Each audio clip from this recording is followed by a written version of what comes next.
Hey everyone, welcome back to Ask Nutritionist Deepa. I am dietitian Deepa, and I'm back with another exciting episode of our podcast. First of all, I hope you all are doing well and taking care of yourself. And don't forget to send me your questions because, as you know, I love to hear from you uh, and love to answer your questions and get you going on your journey of taking care of yourself and your health and so on and so forth. Okay, so what do I have planned for today's episode is super exciting because I'm going to go drinking. Now that's exciting, isn't it? And it's not only about drinks or cocktails, but it is also about gardening. So two interesting subjects, but one talented person who is going to show us that. And my guest today is a young gentleman named Adam Rocholl. Okay, now Adam is my friend's son, and what got my attention in terms of why I should get Adam on this episode of today's podcast was when I was talking to his mom.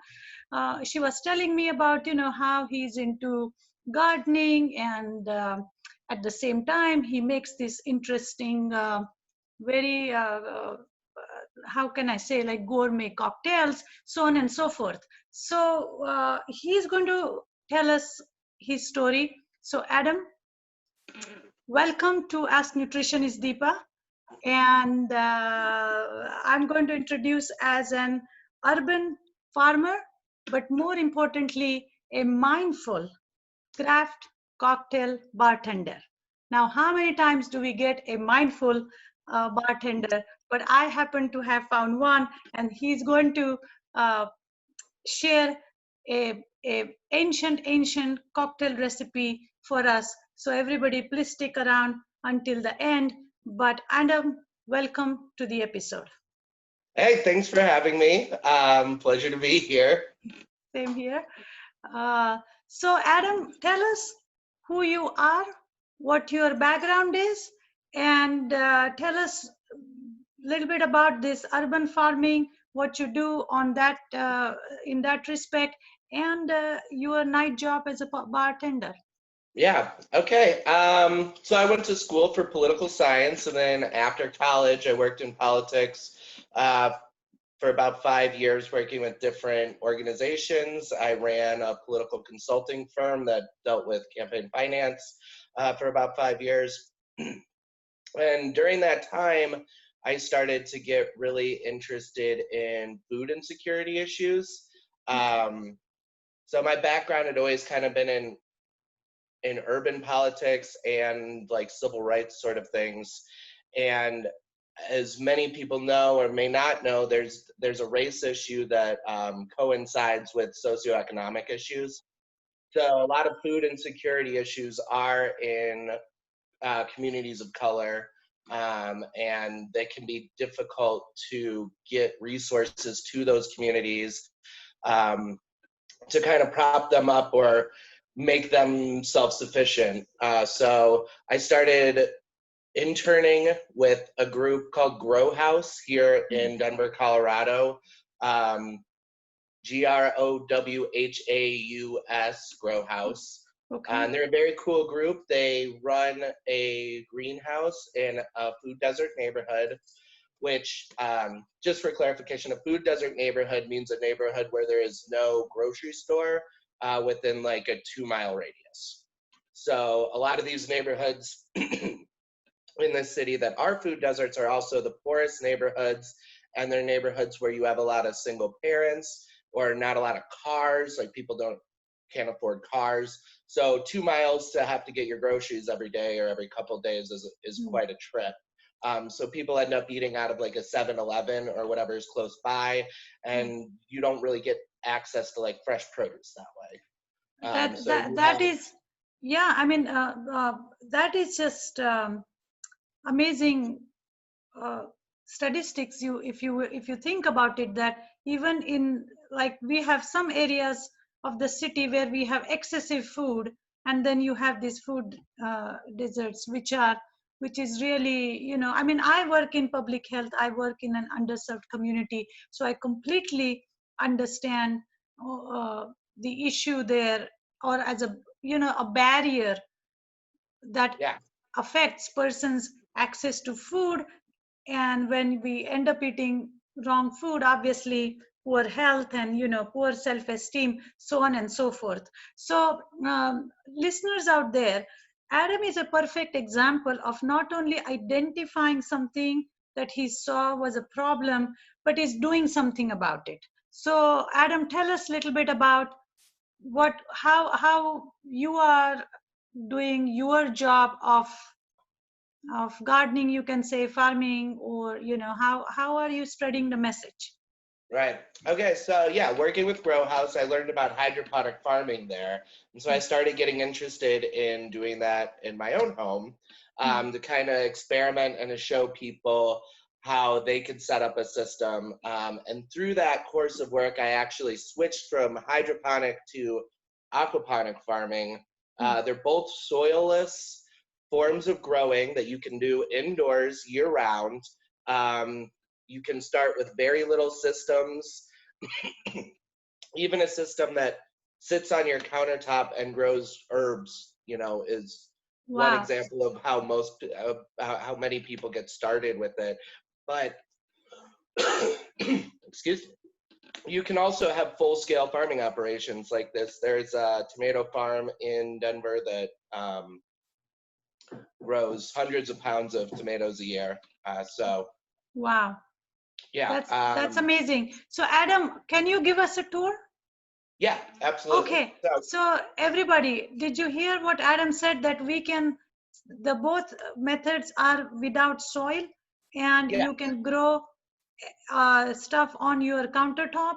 So this is doable. So let's see what Adam is doing, and he's been generous enough to give us a tour of his aquaponic setup here. So let's see. I'm so excited.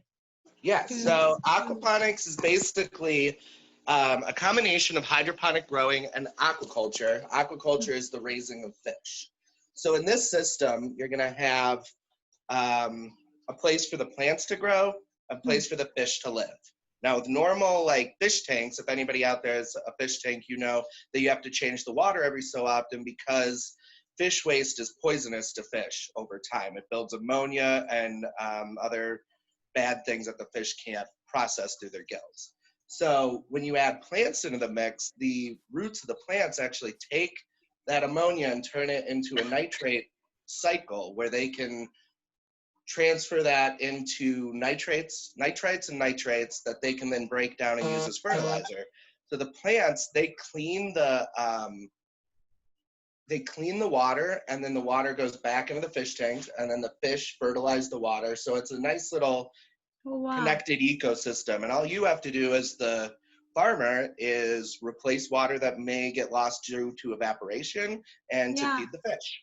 Really? Yeah, so this is the farm over here. Oh, wow. Not sure if I'm getting a very good shot of this, but sure. No, this is good. So how much space do you have there, Adam?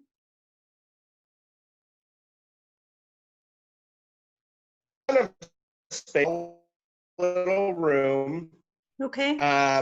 But that is about a 70-gallon tank underneath for the fish to live in, and then up top is maybe 2 feet by 4 feet worth of grow space. And this isn't full, you know, we have a few plants in here.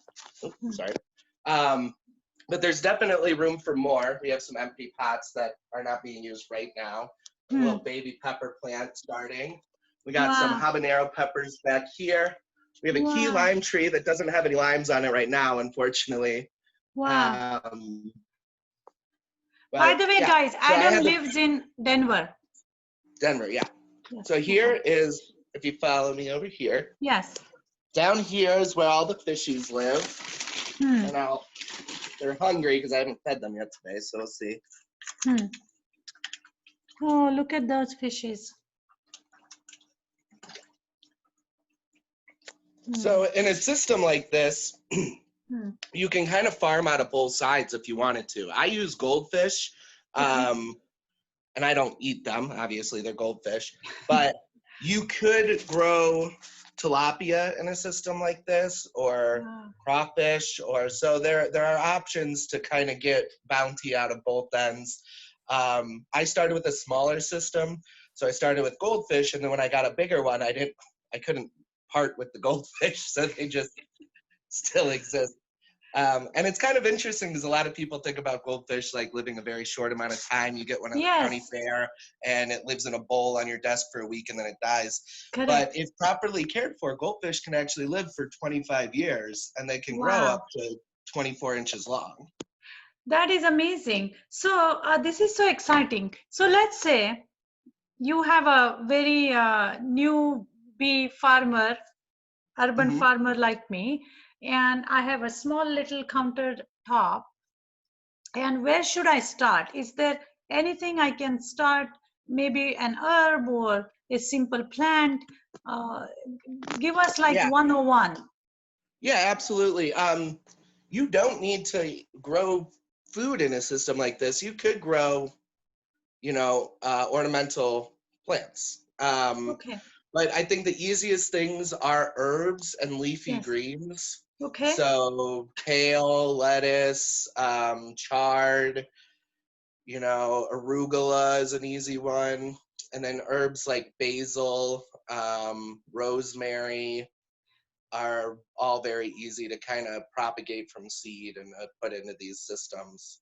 I see. Um, So in order to do that, then you would still need a small little fish tank with a fish and yeah, then putting a plant in there, yeah. basically. So the main Wow. things for a system like this that you would need are an area for the fish, Hmm. a separate area for the plants, Hmm. a pump to take water from the fish tank to the area for the plant, and then a Hmm. drainage tube, an overflow tube to let the water drain back into the fish tank. Okay. And then a timer to control that. So the timer Interesting. switches the system on every 3 hours, Hmm. and then the system will flood this area right here below the Hmm. plants. So Yeah. it has just done this cycle, which is why there's a little bit of water in here. Okay. And then after an hour, that'll turn off and it'll drain back out where it came in. Oh, I see it. Okay. Yeah. Interesting. This is a perfect science project for kids Oh, as they are absolutely. going Like to be at home. this will win you the science fair for sure. I can see that. I mean, this is so unique, and lot of kids, small kids, they get fish as their first pet, Yeah. you know.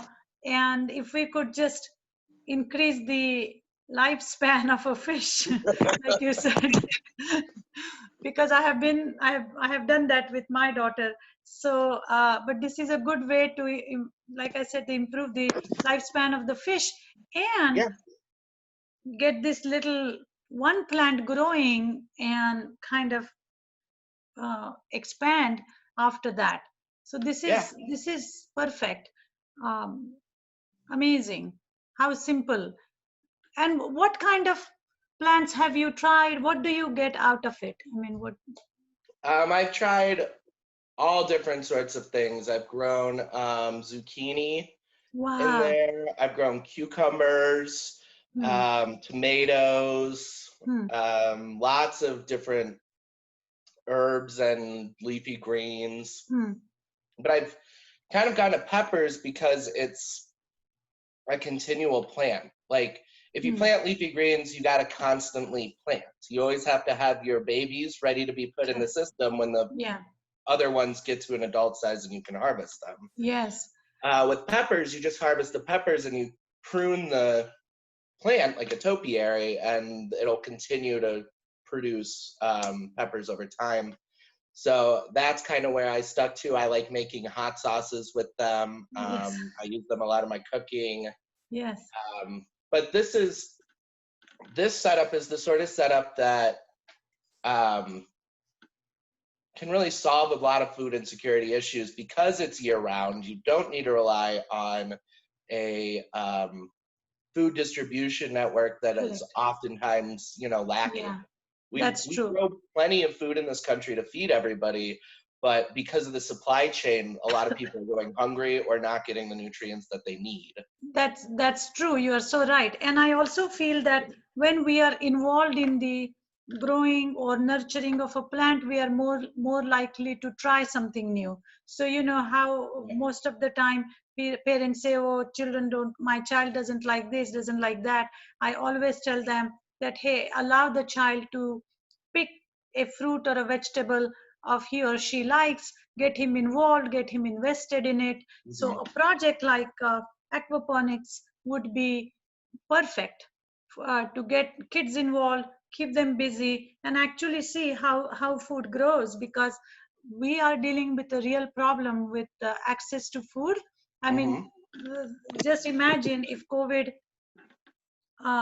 affects us even in worse scenario where our supply chain really breaks down. I mean, that's a possibility that has happened with the meat industry. Then what do we do? So having these techniques handy is going to be really important. So thank you for sharing that. And now to the fun part of drinking and cheering and all that good stuff. So what do you have for us? What are you going to show us? I'm so excited to learn. Yeah. So we're gonna do a little bit of a spin on a Moscow Mule, which is a very like traditional classic cocktail, available in just about any bar across America. It's just a combination of vodka, ginger beer, and lime juice.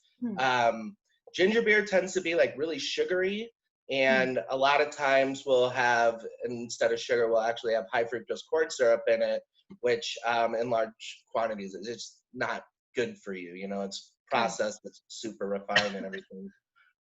So we're going to substitute ginger beer with a citrus and ginger shrub I made, and I'll show you guys how to make that at home as well. A shrub is basically, it's a drinking vinegar. They originated in the Middle East millennia ago, and then they've been used by Roman soldiers on march between different battles as sort of a thirst quencher, and even in colonial America as a way to, before refrigeration, as a way to preserve fruits. So Absolutely. you Yeah, would this is use cans. interesting. It goes back to the probiotic and, you know, taking care of one's gut health. Yeah. So this is a perfect drink. It just fits into my cocktail menu. I don't drink alcohol, but I have always wondered what will I drink if I end up in a bar. So I Yeah, guess I just have to something find like this a would go great. exactly. I just have to find a mindful craft cocktail bartender. I may have to travel to Denver for it. But no, this is, I wish drinking was, you know, the cocktails were cleaner, because Right. alcohol does add lot of calories and, you know, issues with liver, so on and so forth. And one of the thing that I have noticed that during COVID, people have gained weight, but now the research is indicating that has a direct correlation with the alcohol sales. Somebody is drinking, so you know, we really have to pay attention to it. So those of you out there, please pay attention to Adam's cocktail recipe, and maybe instead of your regular cocktail or a beer or vodka, let's try to switch to his shrub, which I personally feel is also a liver detoxer. So show us, Adam. Yeah, and this cocktail can easily be made non-alcoholic too. So Yes. we're, for a non-alcoholic version, you're just going to use the shrub and soda water, Okay. and it's just so easy. Yes. Okay, so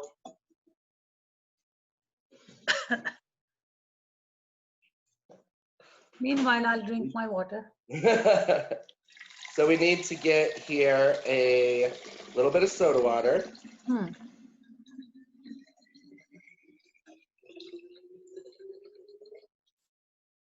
So how did you get into making this interesting cocktails?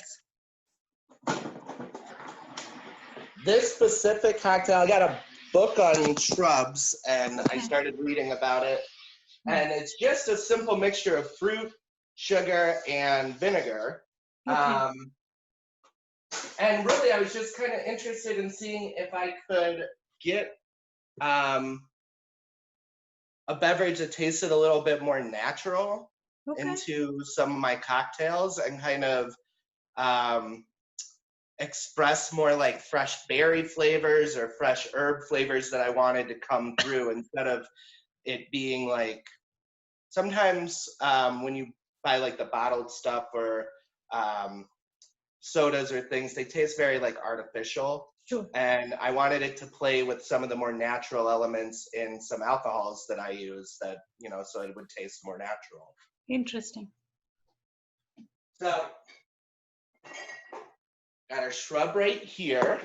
Okay. Got our soda water right there. Yeah. We have our vodka right here. Okay. So I think the probiotics which are forming in the apple cider hopefully will get rid of some of the bad stuff from vodka. It should. Exactly. So, and it's just the regular apple cider? Yeah, it's just regular apple cider vinegar.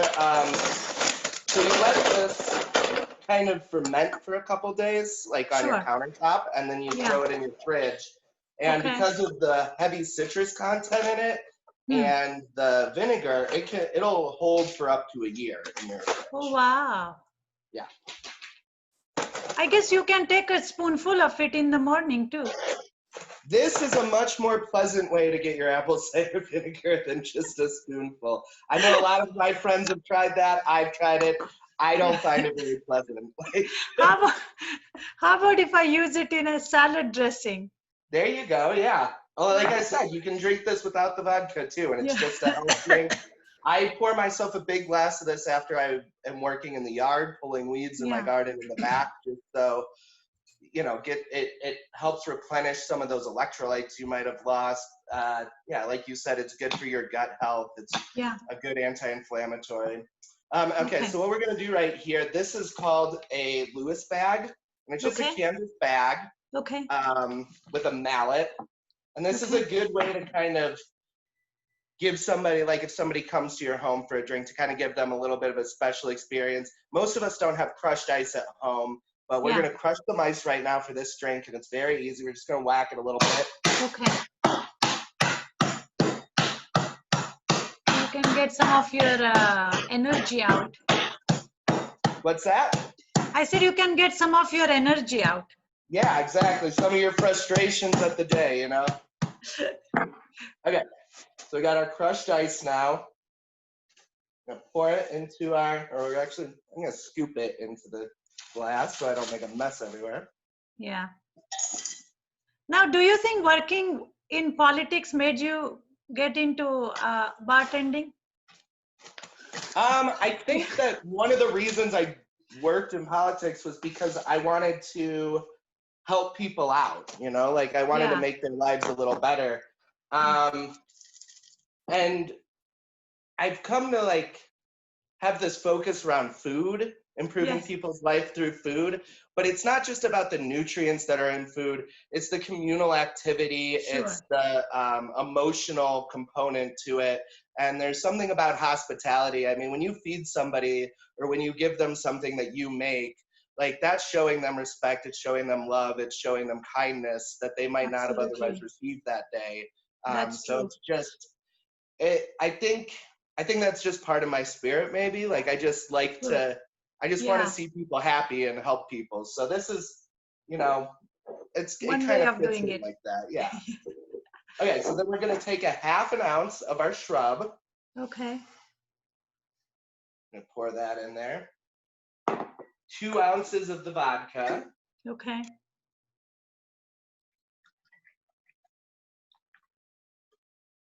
You don't have to use that much vodka. You can use 1.5 ounces, an ounce, whatever you feel comfortable with.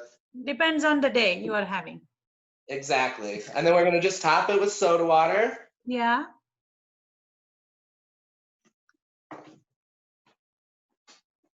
Cool. Boy. And as a final ingredient, I like to add a little bit of fresh mint to it. So I picked some mint from Wow. the garden.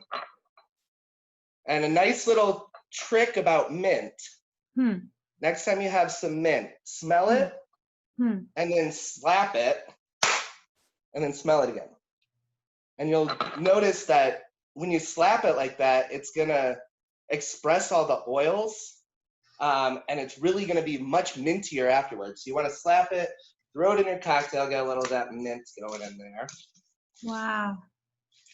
I can just imagine the apple cider vinegar, the tanginess of it, and oh my God. Okay. Oh yeah, delicious. Very good. So you get a really good, strong ginger flavor. So it's like, I don't know if spicy is necessarily the right word, but there's kind of that like spicy. There's a kick to it.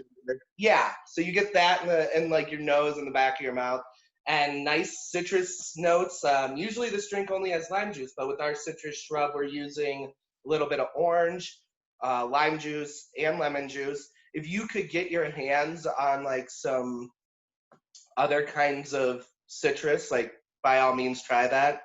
You could probably use clementine in this, mandarin orange, Meyer lemon, whatever your blood orange. Yeah, the absolutely. blood orange will add nice color too. Wow, this is fancy. Well, cheers. Cheers. Cheers to everybody at home.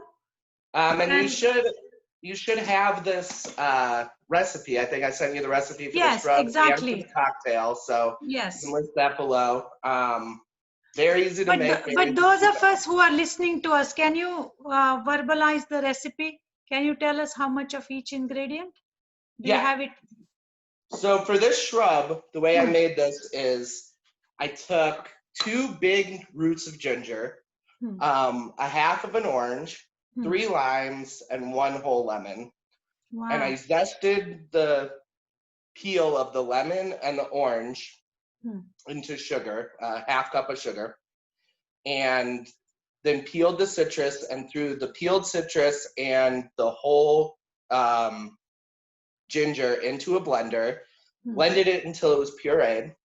Wow. Then I combined that with the sugar in a mason jar, sealed it up, and put it in a cool, dark place for 2 days. Wow. And I took that back, added apple cider vinegar, shook it up, and let that rest for another day. Interesting. And how much apple cider vinegar did you add? Oh, sorry, half cup. So it's going to be, So the fruit, the ginger, and then a half cup of sugar and a half cup of apple cider vinegar. And I used a raw turbinado sugar. Sure. Just a little less processed. It's got some of the natural like molasses that sugarcane has in it still on it. So it has a nice it's somewhere between a sugar and a brown sugar in taste. But it's more natural. It tastes less refined. Which is nice for a cocktail like this because you want kind of the ingredients to shine. You kind of want it to be a little rustic in its. Correct. Absolutely. No, this is a perfect recipe. And I think the shrub without alcohol would be a perfect drink for kids because you know how kids like to have adult drinks at the parties or get together or birthdays. I think instead of serving them juice or soda or I don't know, Hawaiian punch, any of that, those type of drinks, if we introduce our kids very early on to this apple cider vinegar based shrub, obviously no alcohol, I think their taste buds are going to get used to trying new foods. So well, and if you want them to get the benefits of the apple cider vinegar and you're having trouble forcing them to that tablespoon down in the morning, this is a good way. And it doesn't have to be ginger, like I've done these shrubs with, the last one I did was grilled peaches and rosemary. You could do I've done blueberry ones in the past with mint, so whatever your imagination, it's basically just like the fruit and then equal parts sugar to vinegar. Wow. And then you let it sit, strain out the solids, and what you're left with is going to be delicious. And your imagination's pretty much the limit on that. You can make it with anything you have in your garden. And beautiful looking drinks too. I'm sure the blueberry and the peach looks stunning. So no, thank you for sharing, Adam. Yeah, So thank you for guys, having me. Adam is a perfect example of what one person can do to make this place a better place. He has been able to combine his love for food, drinks, community, gardening, self care, everything. You know, we all feel that, oh my God, uh, uh, is it worth it to just do what I want to do if I'm not impacting hundreds and thousands of people? And me, Adam, are a perfect example of that. We try to do whatever we can to be aware, to be mindful, and like I said, make this world a better place. So Adam, on that note, I'm going to thank you, Thank and you. enjoy your drink. I will be making the shrub recipe definitely, and will send you a Absolutely. picture as well. And I hope everybody at home will do the same. And we learned something new today, you know. Yeah. So a urban farmer, a mindful craft cocktail bartender, and a dietitian, that was our combination today, and it all worked out. And again, thank you, Adam.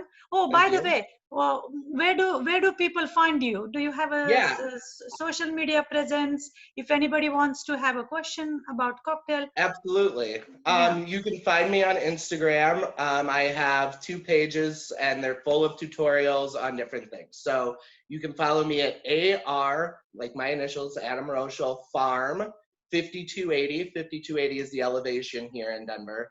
So AR Farm 5280 if you want to know more about urban farming, aquaponics, that sort of thing, or AR Bar 5280 if you want to know more about shrubs, cocktails, syrups, like all that sort of thing. Here we go, guys. Follow him and learn and enjoy, and continue taking care of yourself. Set small goals.